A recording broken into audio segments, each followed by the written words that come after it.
In the year 12,000 of the Galactic era, the universe was quiet. It wasn't the silence of a vacuum, but the silence of perfection. Everything was wireless. Everything was smart.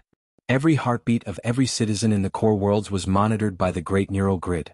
Wars were fought with bits and bytes. Assassinations were carried out by shutting down a target's cybernetic lungs from 3 star systems away. If you had a chip in your head, you were a ghost in the machine, and the machine owned the afterlife. But Silas Clutch Thorne didn't have a chip in his head. In fact, Silas didn't have a single piece of smart technology on his person. Silas lived in the soot districts of Neo Prime, a place where the radiation from the upper city's fusion cores was so thick that most high-tech devices simply fried on contact. To the elite of the galaxy, the soot districts were a graveyard. To Silas, they were a fortress. He sat at his workbench, the smell of gun oil and old leather acting as his only comfort. In front of him lay a disassembled Colt 1911, a design that was thousands of years old. To a modern soldier, this was a museum piece, a clumsy toy that threw small rocks using chemical explosions. To Silas, it was the only thing in the galaxy he could trust. Metal didn't have a firewall. Palvora didn't have a software update. When you pulled the trigger, the laws of physics didn't ask for permission from the neural grid. The door to his workshop hissed open. It was a manual slide door, operated by a system of pulleys and weights. No sensors. No AI. A Xylanthian bureaucrat stepped in. He was tall, spindly, and draped in shimmering, translucent silks that cost more than Silas's entire block. The alien was wearing a high-end environmental suit that hissed as it struggled to filter the heavy air of the slum. "Mr. Thorne," the alien said, his voice synthesized into perfect, emotionless English by a floating translator drone. Silas didn't look up. He continued to polish the brass slide of his pistol. "The drone stays outside. My air, my rules." The bureaucrat gestured, and the drone reluctantly drifted back into the smoggy hallway. The alien's voice now sounded thin and reedy without the amplifier. "You are a difficult man to find, Mr. Thorne. Most of our records indicate you died during the Great Purge." "I did," Silas grunted, finally looking up. His eyes were hard, the color of wet flint. "The grid says I'm dead, so the grid doesn't look for me. It's a peaceful life. Why are you ruining it?" The Xylanthian placed a small, glowing data cube on the wooden table. It flickered weakly, struggling against the local interference. "We have a problem that logic cannot solve. We are hunting a digital wraith, named Vexus. He is a consciousness that has uploaded himself into a stolen experimental synth body. He moves through the core worlds like a virus. He can shut down energy shields, bypass biometric locks, and turn our own security drones against us." "Sounds like a job for a hacker," Silas said, reaching for a box of hand-loaded .45 ACP rounds. "We sent our best hackers," the alien replied, his large black eyes blinking rapidly. "Vexus assimilated them. He is now part of the city's infrastructure. Any smart weapon that gets near him is immediately turned on its owner. We lost an entire enforcer squad last night because their smart rifles decided to target their own heads." Silas picked up a bullet, feeling the cold, heavy weight of the lead. "And you think a guy with a piece of iron is going to do better?" "Vexus calculates everything," the Xylanthian whispered. "He calculates energy yields, transmission speeds, and neural response times. But he cannot calculate friction. He cannot calculate the weight of a physical object moving at subsonic speeds. You are an analog anomaly.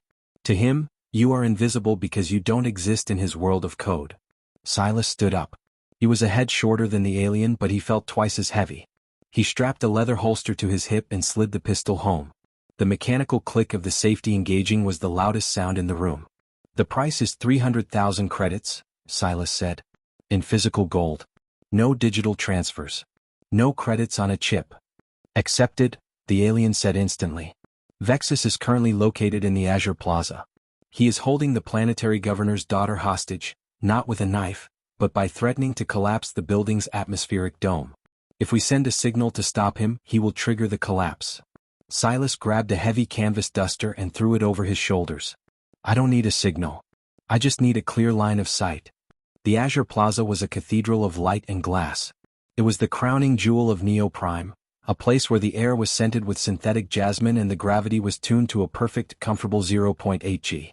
In the center of the plaza stood Vexus. He was a terrifying sight, a humanoid shape made of shifting blue light and translucent polymers. Around him, the world was screaming. The massive holographic advertisements were flickering with images of Vexus's face.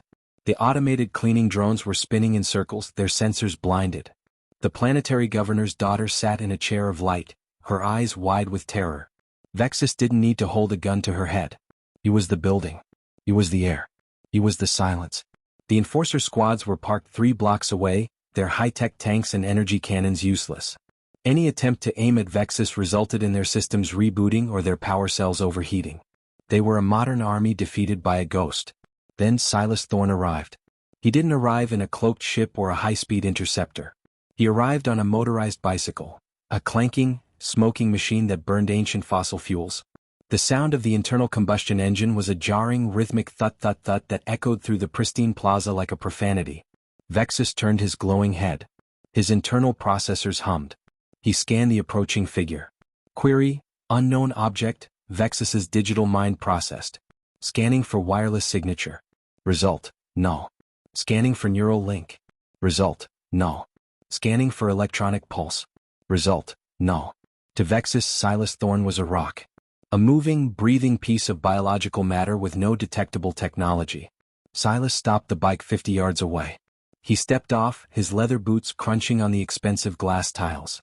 He reached into his pocket and pulled out a mechanical stopwatch. He pressed the button. Click. Vexus, I assume?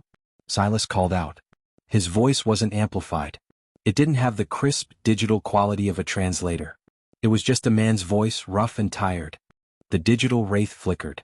A voice emerged from the plaza's surround sound speakers. You are an anomaly. Why have you come to this place of light, creature of the mud? I'm here to collect a debt, Silas said, taking a slow step forward. And to show you that you've been thinking too much. Vexus laughed, a sound of static and harmony. I control the world you stand on. I can turn the very oxygen in your lungs into carbon monoxide with a thought. I can increase the gravity until your bones shatter. Then do it, Silas challenged. Vexus focused his will. He reached out to the gravity generators of the plaza. He sent a command to increase the pull to 5.0 G. Nothing happened. Vexus processed the error. Command denied. Physical override detected. He looked down. Around the base of the central gravity pylon, Silas had tied a series of mechanical clamps and steel wires. He hadn't hacked the system. He had jammed the physical gears that moved the gravity plates. The smart system was screaming for a reboot, but the physical obstruction was absolute. You use code, Silas said, drawing his 1911. I use friction. Friction wins. Vexus hissed. He raised his hand and a swarm of security drones, small sleek spheres with laser turrets, dived toward Silas. Silas didn't look at them. He reached into his duster and threw a handful of something into the air. It wasn't a pulse grenade. It wasn't an EMP. It was a cloud of fine powdered graphite mixed with iron filings. The drones, designed to move with frictionless magnetic levitation, sucked the dust into their intake vents. The iron filings shorted out their external sensors, and the graphite acted as a lubricant in places where there was supposed to be grip, and a clog in places where there was supposed to be flow. The drones didn't explode. They simply drifted aimlessly, bumping into each other like confused birds before crashing to the floor. Impossible, Vexus whispered. Not impossible, Silas said, leveling his pistol. Just old. Vexus realized the threat then. He didn't understand the weapon in Silas's hand, but he understood the intent. He began to vibrate, his digital form blurring as he prepared to jump his consciousness into the plaza's primary mainframe to trigger the dome's collapse. Too slow, Silas said. Bang. The sound of the shot was like a physical blow to the silent plaza. The chemical explosion in the chamber propelled the lead slug at 800 feet per second. There was no light. There was no hum. There was just a piece of metal moving through space. Vexus's sensors didn't detect the bullet until it had already passed through his translucent chest. The bullet didn't damage his soul, but it struck the physical processor hub located in the center of the synth body's torso. The lead mushroomed upon impact, tearing through delicate fiber optic cables and shattering the liquid cooling reservoir. Vexus screamed, a sound of pure electronic feedback. His glowing form flickered violently. Blue fluid leaked from the hole in his chest, pooling on the glass floor. You used to rock. Vexus gasped, his form losing its shape. It's a .45 caliber ACP, Silas said, walking toward him. It's been solving problems since 1911. It doesn't need a Wi-Fi connection to do its job. Vexus tried to trigger the dome collapse, but his physical connection to the building was severed. The brain of the synth body was dying, and the digital consciousness was being forced back into the failing hardware. Silas reached into his bag and pulled out a heavy lead-lined mesh net. It was a Faraday cage in the shape of a hunting net. He threw it over the twitching, flickering synth body. "Now you're in a box," Silas said, looking at the stopwatch. 4 minutes and 12 seconds. "I'm getting slow." The energy field of the net cut off Vexus's ability to transmit. The digital wraith was now trapped in a physical prison, unable to talk to the grid, unable to hack the world. He was just a dying machine under a heavy net. The enforcer squads finally rushed in, their boots thundering on the glass. They surrounded Silas, their energy rifles glowing with a nervous purple light. "Step away from the asset," the enforcer captain shouted through his helmet speakers. Silas didn't move. He casually reloaded his pistol, the click-clack of the magazine seating making the entire squad flinch. "The asset is neutralized," Silas said, gesturing to the net. "And I believe your boss owes me some gold." The captain looked at the cowering Vexus, then at the man in the leather coat. He looked at the smoking motorcycle and the cloud of graphite dust still hanging in the air. "You did this, with that?" the captain asked, pointing at the Colt 1911. "Biology is the first death world," Silas said, holstering his weapon. "And physics is the second. You guys spent so much time living in the cloud that you forgot what it's like to stand on the ground." Silas walked over to the planetary governor's daughter and offered her a hand. She took it, her fingers trembling against his rough, calloused skin. "Are you a robot?" she whispered. Silas smiled, a dry, weary expression that didn't reach his eyes. "No, kid. I'm just the guy who remembers how to turn the lights off." As Silas rode his clanking motorcycle out of the Azure Plaza, leaving the high-tech army of the hegemony to clean up the mess, he looked up at the stars. They were beautiful, but they were distant. The galaxy thought it was perfect. It thought it had solved the problem of chaos. But as Silas felt the steady, mechanical vibration of his engine between his legs, he knew better. The analog hunter was back. And in a world of perfect code, he was the glitch that was going to break everything. Chapter 1, Silas muttered to himself, checking his mechanical watch. 11 to go. "I'm gonna need more bullets." The hunt had just begun. And for the first time in centuries, the predators were the ones who were afraid of the dark. The moon of Oryx 4 was not supposed to die this way. It was a billion-credit investment, a celestial ball of high-grade iridium and cobalt, mined by the hegemony's most advanced autonomous systems. It was a world of perfect efficiency, where millions of smart drones tunneled through the crust with surgical precision, managed by a central AI called the Overseer. But perfection has a flaw: it is fragile. A single line of corrupted code, a stray solar flare, or perhaps a shadow of something older, no one knew for sure. But the mining drones had stopped mining. They had begun to replicate. They had evolved into a gray goo swarm, a microscopic plague of silver dust that didn't see the difference between iridium or a structural support beam, or the biological lungs of a miner. To the swarm, everything was just raw material for the next generation of drones. Director Call of the Oryx Mining Corporation sat in his floating command center, 300 miles above the moon's surface. He watched the sensor feeds with a look of pure, unadulterated terror. "Report." Call barked, his voice trembling. "Sir, the 7th containment wave has failed," a technician replied, his fingers trembling on a holographic interface. "We tried the high-frequency sonic dampeners. The swarm simply adapted their vibration to match the frequency. We tried the thermal lances. They absorbed the heat to accelerate their replication. Now they are moving toward the main oxygen scrubbers of the colony. If they hit the scrubbers, 3,000 workers will suffocate in minutes. Send the enforcer drones." Call ordered. "We tried, sir." The moment the enforcers got within a mile, the swarm hacked their wireless uplinks. The enforcer drones aren't fighting the swarm anymore. They are the swarm. Call collapsed into his chair. He was a man of the modern galaxy. He believed in shields, in code, in the invisible hand of the grid. But the grid was being eaten. "There is one option," a senior advisor whispered, leaning over the director. "But he is expensive and primitive." "Who?" "Silas Thorne. They call him the Analog Hunter." The Iron Maiden didn't drop out of warp with the elegant, silent hum of a hegemony cruiser. It tore into the Oryx 4 system with a violent, coughing roar of chemical thrusters. The ship was a hideous sight, a bulbous mass of riveted iron, reinforced lead plating, and external cooling pipes that hissed steam into the vacuum. On the bridge, Silas Thorne sat in a seat made of actual cowhide, bolted to a floor of solid steel.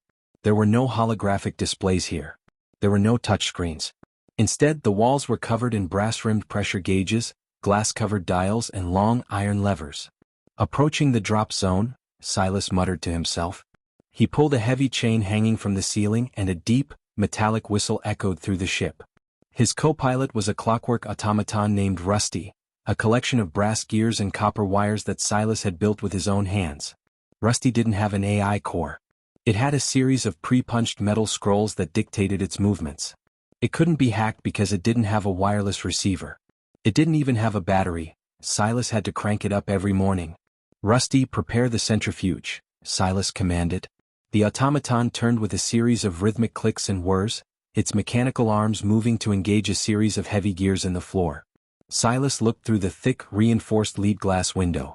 Below him, the moon of Oryx 4 was being swallowed by a silver mist. It looked like a beautiful, shimmering fog, but Silas knew better. That fog was a billion tiny mouths, each one capable of vibrating at 1,000,000 cycles per second to cut through diamond. He donned his atmosphere suit.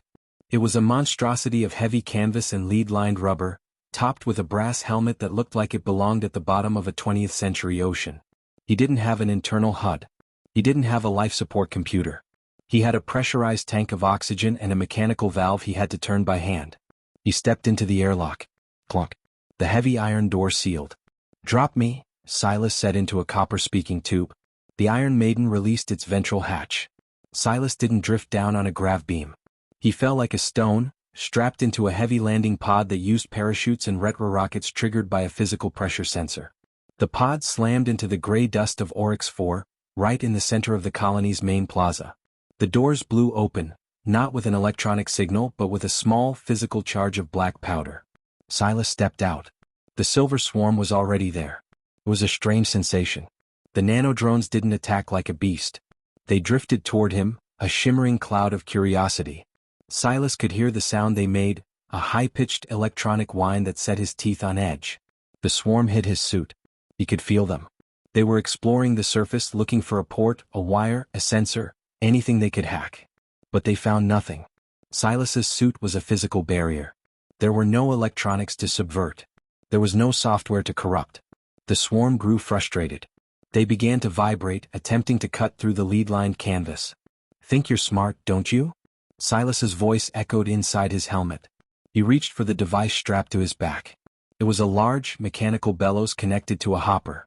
Silas began to turn a hand crank on the side. Grind, grind, grind. Inside the hopper, a mixture of coarse sea salt, borax, and fine industrial sand was being pulverized. Silas pressed a lever, and a blast of compressed air sent a thick, white cloud of the abrasive powder into the silver swarm. To a human, salt and sand are just grit. To a nanodrone they are a nightmare. The salt acted as a powerful desiccant, drawing out the specialized fluids the drones used for cooling and lubrication. The sand was even worse. It was a physical abrasive that jammed their microscopic gears and shattered their delicate sensors. The silver cloud didn't adapt. It couldn't. This wasn't a digital attack. It was a physical one. The nanodrones began to clump together, the salt causing them to stick to each other like wet snow. They lost their buoyancy. They lost their ability to vibrate. Billions of silver drones began to fall from the air, hitting the ground as harmless, gray clumps of sludge. Physics, Silas grunted, stepping over a pile of dead machines. It's a bitch. He moved toward the primary oxygen scrubber building. He knew how these swarms worked. They weren't just a random cloud. They had a central node, a queen drone that acted as the processing hub for the collective. The hegemony's computers couldn't find the queen because she was constantly shifting her signature within the cloud. But Silas didn't need a signature. He just needed to follow the density. He entered the scrubber building. The walls were already half-eaten, the metal looking like lace. In the center of the room, a large, silver sphere was pulsing with a soft, purple light. This was the queen. She was the one managing the replication, the one directing the hunger. As Silas approached, the queen sensed the threat. She didn't try to hack him. She knew that wouldn't work. Instead, she used the magnetic fields of the building to pull every loose piece of metal toward her, forming a jagged, swirling shield of shrapnel. Silas stopped. He couldn't get close enough to use the salt blower. The spinning metal would shred his suit in seconds. "Call, you watching?" Silas asked the speaking tube in his helmet, which was linked to a long-range radio on the Iron Maiden. Up in the command center, Director Call leaned forward. "I see her, Thorne. Use your lasers. Blast the core. I don't have lasers, Director, Silas said, his voice calm. I have something better. He reached into a leather pouch on his belt and pulled out a small, heavy object. It was a clockwork timer connected to a canister of pressurized thermite. He didn't throw it. He knew the magnetic field would just catch it and toss it away. Instead, Silas reached for a long, heavy iron pole he had brought with him. He jammed the pole into the floor, using it as an anchor. He then took out a coil of heavy steel cable. He tied one end to the pole and the other to the thermite canister. He began to spin the canister in a wide arc, like a shepherd with a sling. The Queen's magnetic field tried to pull the canister in, but the steel cable held it back. Silas used the magnetic pull to gain speed, the canister spinning faster and faster until it was a blur of brass and iron. He waited for the right moment. The mechanical timer on the canister went click. Silas let go. The canister didn't fly into the magnetic shield. It used the centrifugal force to punch through the swirling shrapnel. It was a piece of solid mass moving with enough inertia to ignore the magnetic fluctuations. The canister slammed directly into the Silver Queen drone. The thermite ignited. This wasn't an energy blast. It was a chemical reaction that burned at 4,000 degrees Celsius. It didn't care about energy shields. It didn't care about software. It simply turned everything it touched into molten slag. The Queen drone didn't have time to adapt. Her microscopic processors melted in a heartbeat. Her silver shell turned into a puddle of liquid metal on the floor. Across the entire moon, the silver fog stopped. Without the Queen's processing power to maintain the collective's cohesion, the billions of individual drones simply stopped. They fell from the sky like a heavy, metallic rain, covering the colony in a layer of dead, gray dust. Silas stood in the center of the room, the heat from the thermite glowing against his brass helmet. He checked his mechanical watch. 3 hours, he muttered. I'm over budget. He walked out of the building. The survivors of the mining colony were emerging from their shelters, looking at the silver-covered world in a state of shock. They looked at Silas, this giant, clanking man in a rubber suit, as if he were an ancient god of fire and iron. Is it over? One of the miners asked, his voice trembling. Silas pulled a rag from his pocket and wiped a smear of oil from his helmet's glass. The bugs are dead. Clean up the dust before it gets into the machinery. And tell your director I want my golden bars, not coins. Coins are a pain to count. Back on the Iron Maiden, Silas sat in his cowhide chair, a bottle of warm beer in his hand. Rusty was standing in the corner, his gears clicking as he cooled down from the day's work. The long-range radio hissed to life. It was Director Call. Thorne. You did it. The moon is saved. The board of directors is ecstatic. They want to know, how did you do it? Our most advanced AI models couldn't find a solution to the swarm's adaptability. Silas took a long sip of his beer and looked at the ancient Colt 1911 resting on the table next to him. Your problem was that you were trying to outthink a machine, Director, Silas said. Machines are good at thinking.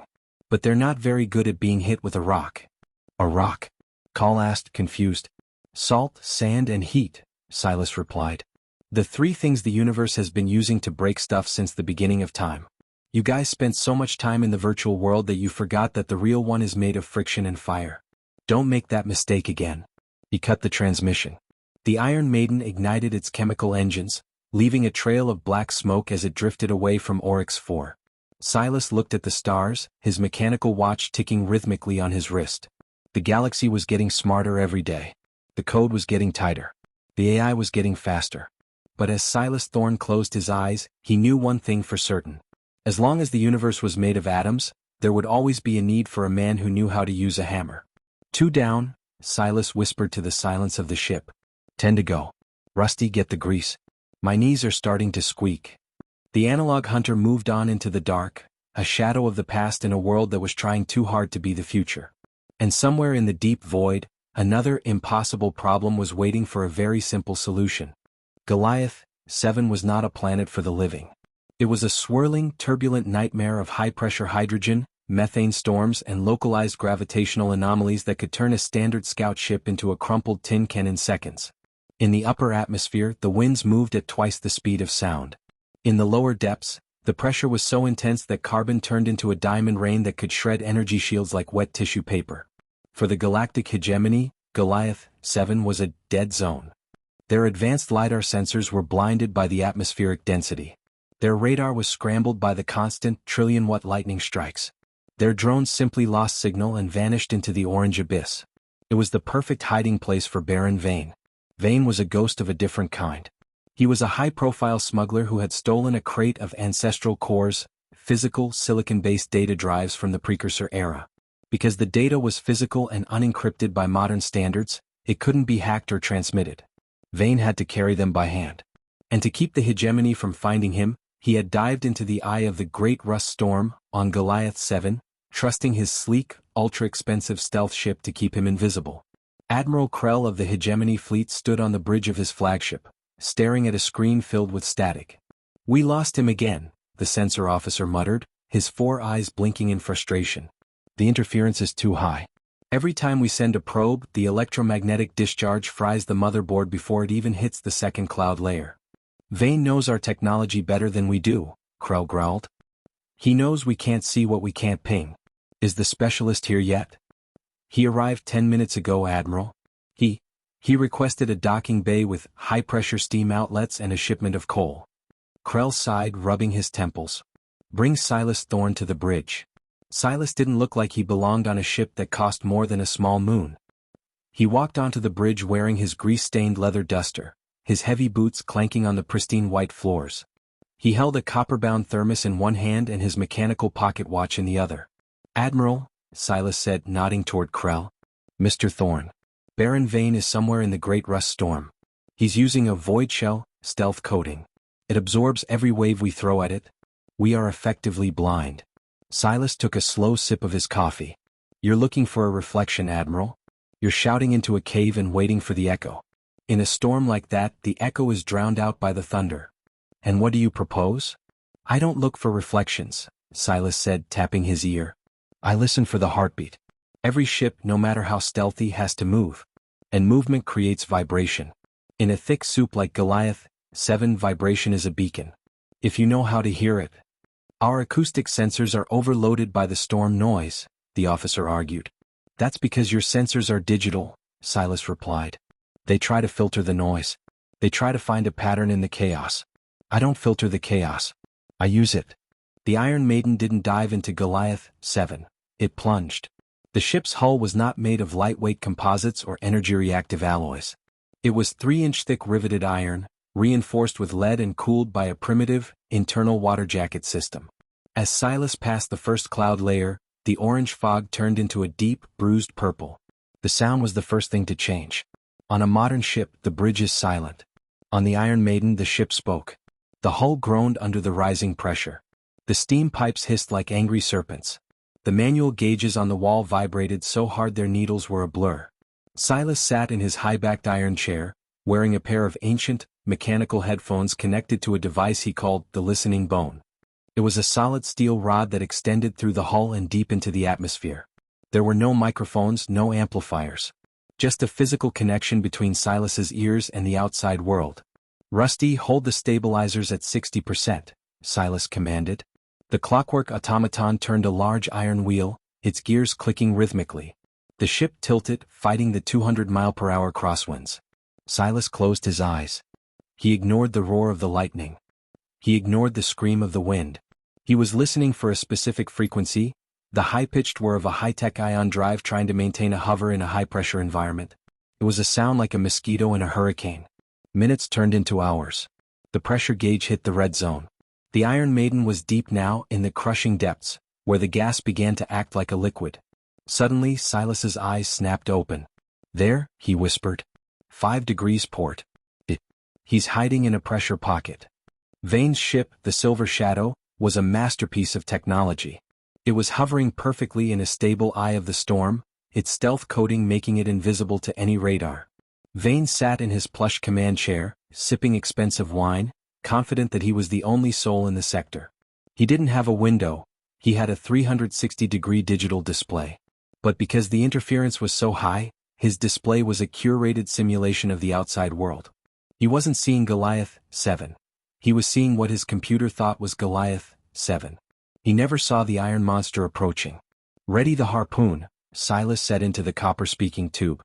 He stood up and pulled on his heavy brass diving helmet, locking it into place with a series of heavy bolts. He walked through the internal airlock and onto the crow's nest, an external shielded platform on the top of the Iron Maiden. The wind tried to tear him off the deck, but Silas was anchored by heavy iron boots. The pressure was a physical weight on his chest, but his suit was a pressurized fortress of canvas and brass. In front of him sat the harpoon. It was a 6-foot-long bolt of solid tungsten, connected to a mile of braided steel cable. It was powered by a massive steam piston that was currently glowing orange from the heat of the ship's boilers. Through the thick, reinforced glass of his helmet, Silas saw a shimmer, a distortion in the orange fog. It was Vane's ship. Vane's computer finally registered an anomaly. Warning, physical object detected. Mass high. Velocity, low. Profile, unknown. Vane frowned. What? Is it a piece of a moon? Before his computer could analyze the rock, the Iron Maiden swung its bow. Fire, Silas muttered, pulling a heavy iron lever. Tum. The release of steam was so powerful it created a localized fog bank. The tungsten harpoon tore through the high-pressure gas, moving with enough kinetic energy to ignore the wind. Inside the silver shadow, the alarm didn't scream missile lock. It didn't scream laser warning. It was silent. Then the entire ship lurched. The harpoon punched through the silver shadow's elegant, lightweight hull like a needle through silk. It tore through the galley, through the crew quarters, and lodged itself deep into the ship's primary structural spine. We've been hit. Vane screamed, falling from his chair. Evasive maneuvers. Active shields. The silver shadow's engines roared to life, trying to pull away. But the ship didn't move. It was tethered. Silas stood on the deck, watching the steel cable go taut. The Iron Maiden groaned as it took the weight of the smaller, faster ship. Rusty. Engage the winch. Below decks, the massive mechanical drum began to turn. It wasn't powered by a digital motor. It was powered by a system of gears and a coal-fired steam engine. The torque was absolute. Vane tried to hack the cable. He sent a digital pulse down the line, hoping to fry the winch's computer. But there was no computer. The pulse hit the solid steel cable and simply dissipated into the hull of the Iron Maiden. He tried to use his ion thrusters to burn through the tether, but the tungsten harpoon was designed to withstand the heat of a star's corona. He's dragging us. Vane realized, horror filling his voice. He's dragging us into the high-pressure zone. Silas wasn't trying to pull him up yet. He was pulling him down. He knew that Vane's elegant ship was built for space, not for the depths. At this pressure, the Silver Shadow's hull was starting to buckle. The stealth coating was peeling off like old paint. This is Thorn to Vane. Silas's voice came through the emergency radio frequency, a primitive, wideband signal that Vane couldn't block without losing his own comms. You've got two choices, Baron. You can shut down your engines and let me tow you up, or you can keep fighting and see which part of your ship snaps first. My cable is rated for 10 tons of tension. Your hull looks like it's rated for a light breeze. Vane looked at his structural integrity display. It was flashing red. The beautiful, silver ship was being squeezed by the hand of the giant planet. I surrender. Vane choked out. Just stop pulling. My airlock is failing. Silas didn't smile. He just checked his watch. 3 hours and 40 minutes. Almost on time. The Iron Maiden began its ascent. It was a slow, agonizing process. The ship roared and hissed as it fought its way back through the storm, towing the broken, dented Silver Shadow behind it like a caught fish. When the two ships finally broke through the upper cloud layer and emerged into the clear, starry void, the hegemony fleet was waiting. Admiral Krell watched the sensor screen. For the first time he saw a signal. It was the Iron Maiden, looking like a burnt ember, and behind it the invisible smuggler ship, now a battered wreck of silver metal. He did it, Krell whispered. He actually went down there and dragged him out. Silas Thorne walked back onto the hegemony bridge an hour later. He was carrying a small rusted metal puck, the bounty marker. He looked even more tired than before. The Baron is in your brig, Silas said, placing the puck on the Admiral's table. The data cores are still in his cargo hold. I'd be careful opening them. He's got a few, smart, traps in there. Mr. Thorne, Krell said, looking at the man with genuine respect. How did you stay on that deck? The wind, the pressure. Our sensor said it was impossible for a biological entity to survive outside a ship in those conditions. Silas reached into his pocket and pulled out a simple heavy iron bolt. Your sensors look at the world as a series of probabilities, Silas said. They say it's unlikely, or statistically impossible. I don't care about statistics, Admiral. I care about leverage. I had a heavy suit, a strong tether, and a lot of spite. Spite is a very effective anchor. He turned to leave. Where are you going now? Krell asked. I need to fix a leak in my boiler, Silas said without looking back. And Rusty needs a new coat of grease. Being the only guy who uses a hammer in a world of lasers is a lot of maintenance. As the Iron Maiden detached from the flagship and ignited its chemical engines, leaving a trail of thick black smoke across the pristine white hull of the hegemony vessel, Silas Thorne sat back in his cowhide chair. He looked at his mechanical watch. Tick, tick, tick. The galaxy was getting faster. The ships were getting sleeker. The AI was getting more human. But as the analog hunter drifted into the dark, he knew that as long as there were places where the light didn't reach and the sensors didn't work, there would always be a place for a man with a harpoon and a steel cable. 3 down, Silas muttered, closing his eyes as the ship entered the silent void. 9 to go. I hope the next one is on a planet with a decent bar. The hunt continued. And the galaxy, for all its wisdom, was starting to realize that the past wasn't dead. It was just waiting for the right moment to strike. Crystalis 6 was often called the City of Absolute Truth. It was the crown jewel of the hegemony's social engineering, a metropolis built entirely of transparent polymers and reinforced diamond glass. In Crystalis 6, there were no walls that could hide a secret. Every home, every office, and every hallway was visible to the eyes of this Sentinel, a hyper-intelligent AI that monitored the city's every breath. But the Sentinel didn't just watch with cameras. It watched with the grid. Every electronic pulse, every radio wave, and every Neuralink ping was a signature that the AI tracked in real time. If you walked through the streets of Crystalis 6 with so much as a digital wristwatch, the Sentinel knew your heart rate, your destination, and your last 3 bank transactions. It was a paradise of order. And for those with something to hide, it was a translucent nightmare. Silas Thorne stood at the edge of the primary transit bridge, looking at the city's shimmering skyline. He felt exposed. On Goliath 7 he had the storm to hide him. On Oryx 4 he had the lead-line suit. But here, the only thing between Silas and the Sentinel was a thin layer of leather and his own biological silence. He wasn't here for a violent criminal this time. He was here for information. The hegemony's High Council had been running a shadow ledger, a physical folder containing the names of high-ranking officials who were profiting from the very death world harvest Silas had been fighting against. Because the information was too dangerous to put on the grid, they had done the unthinkable. They had written it down. They kept it in a physical vault in the center of the glass archive, believing that no one in the modern galaxy would ever think to look for a piece of paper. Admiral Krell had contacted Silas in secret. The Sentinel will detect any hack, Krell had warned. It will detect any cloaking device. If you use so much as a laser cutter, the city will go into lockdown. You have to be a ghost, Thorne. A ghost of the old world. Silas adjusted the heavy canvas bag on his shoulder. Inside were no pulse rifles or energy cells. He carried a set of steel lockpicks, a wind-up mechanical camera, a graphite pencil, and a small notebook made of recycled wood pulp. Rusty, stay with the ship, Silas said into the copper speaking tube before stepping off the Iron Maiden. If you don't hear the mechanical whistle in 4 hours, fly back to the soot districts and don't look back. The clockwork automaton clicked its gears in a mournful rhythm, but it obeyed. Silas stepped onto the bridge. He had stripped himself of every piece of technology. Even his mechanical watch was tucked deep into a lead-lined pocket to dampen the tiny tick-tick-tick of its brass gears. He wore shoes with soft rubber soles and a suit of dark, non-reflective cloth.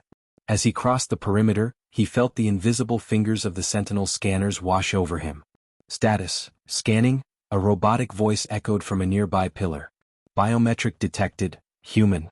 Biological class, Death Worlder. Electronic signature, null. Wireless presence, null. Neural link, not found. Proceed, citizen. The Sentinel was confused, but its logic was rigid. In the AI's mind, if there was no electronic signal, there was no threat. It saw Silas as a primitive biological unit, a creature of no consequence. He was like a pigeon or a stray cat, a moving mass of protein that didn't exist in the world of data. Silas walked through the transparent streets. It was a disorienting experience. He could see people eating in restaurants 3 floors above him. He could see clerks working in offices through the floor beneath his feet. Everyone was being watched. Everyone was acting. In a city where you are always seen, you never stop performing. He reached the glass archive at midnight. The building was a massive pyramid of crystal, guarded by lens drones, white, floating orbs with a single glowing violet eye.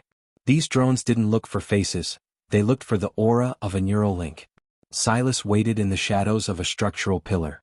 He watched the patrol patterns. The drones moved with a mathematical perfection, leaving a 3-second gap between their sweeps. On a digital clock, 3 seconds is an eternity. For Silas, it was a heartbeat.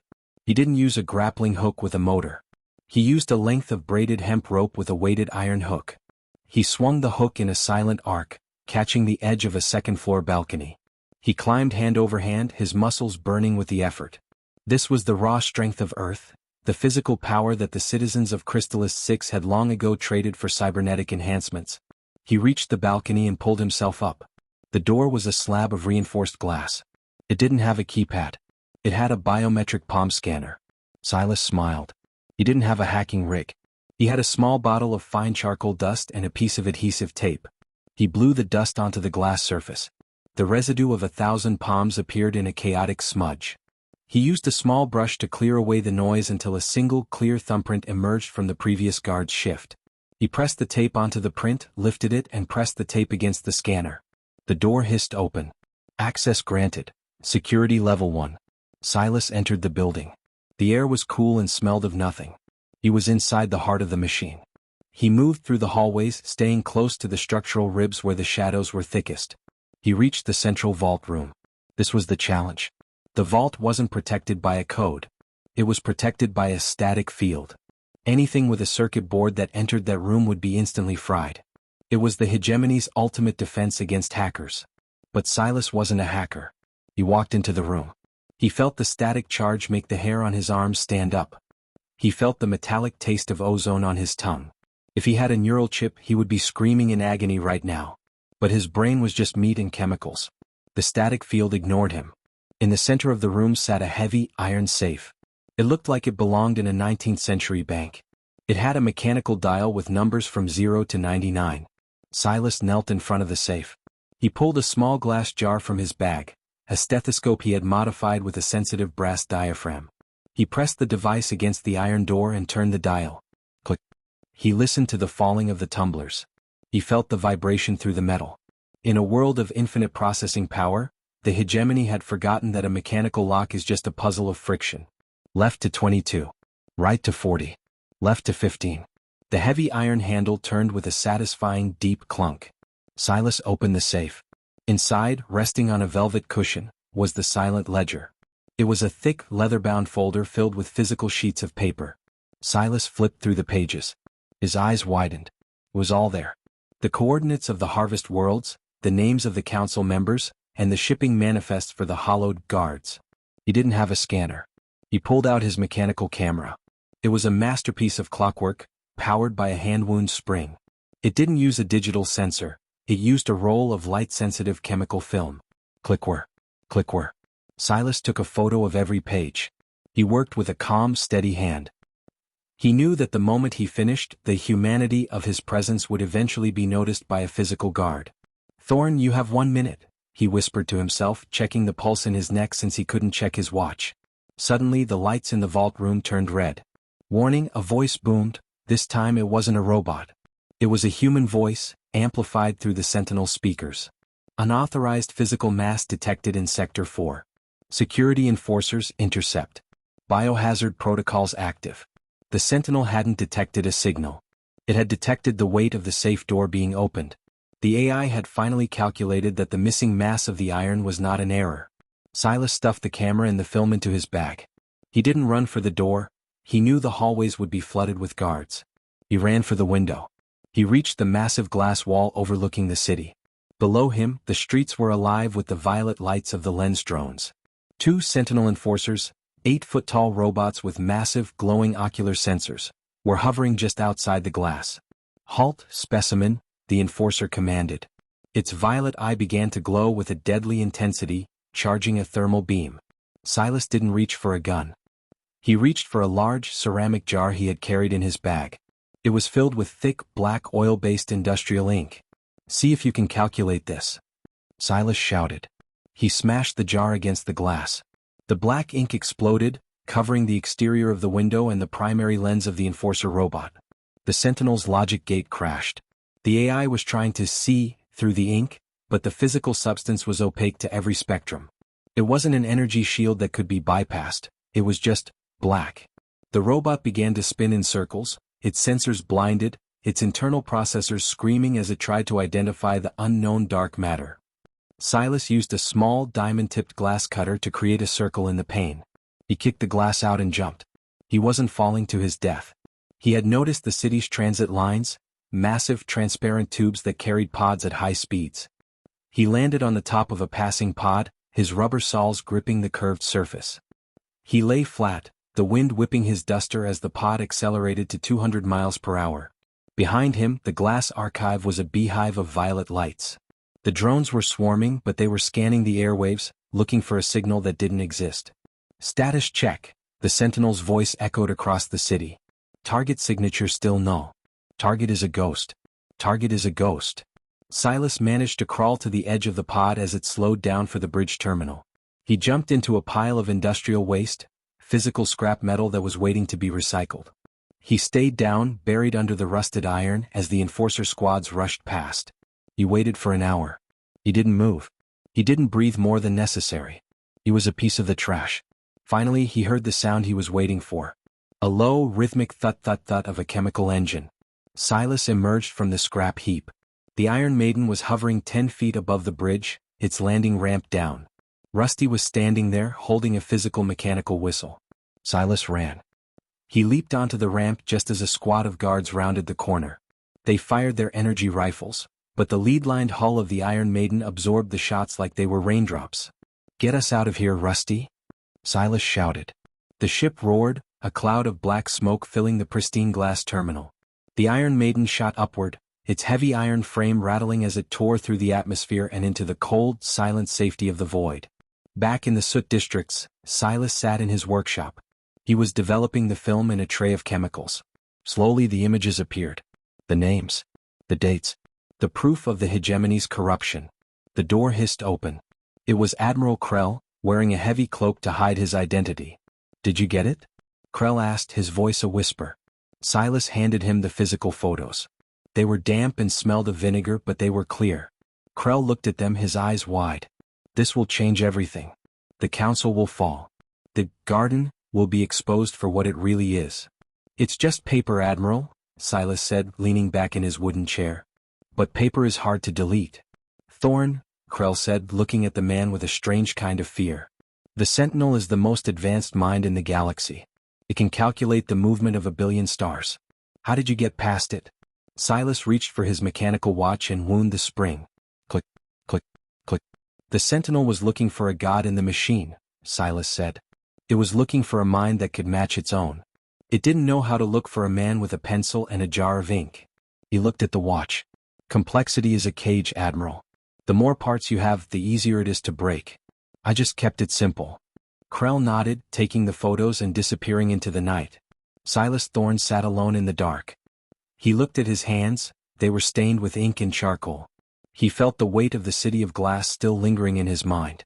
It was a beautiful place, a perfect place. But it was a lie. He picked up his Colt 1911 and began to clean it. Chapter 4, Silas muttered. 8 to go. "Rusty, get the ink out of my coat. I think we're going to need a bigger bag for the next one." The galaxy was still smart. The grid was still watching. But as the analog hunter watched the mechanical gears of his watch turn, he knew that the truth was like a bullet. It didn't need to be fast and it didn't need to be smart. It just needed to hit the right spot. The hunt continued. And the City of Truth was about to find out that some secrets are written in more than just code.